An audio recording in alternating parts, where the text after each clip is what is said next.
tvojho... Poďme ešte raz. Kavičku potrebujem. Ale to je super aj pre...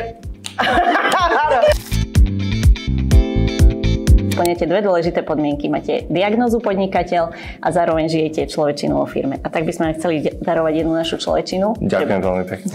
Aké máš očakávania od ľudí, s ktorými spolupracuješ? Čo cítiš, ak ich nenaplňajú? Od ľudí očakávam úprimnosť, lebo aj ja som často úprimný a to tak prirodzene potom ide do takého vzájomného rešpektu a pochopenia, potom celkovo s tými ľuďmi sa lepšie spolupracuje. A ak to nenaplňajú, cítim také asi ako každý nejaké sklamanie možno, ale hneď sa aj pýtam, že kde nastala chyba a čo som urobil alebo čo sme urobili v tom vzťahu zle. My by sme radi navštívili ďalších takýchto podnikateľov, ktorí teda majú diagnózu podnikateľa a budujú človečinu vo firme. Napadá ti niekto, koho by si nominoval? Tak keďže ja som z IT sveta, tak ja by som nominoval Braňa Horehaja z firmy Hour. Pokúsime sa o to.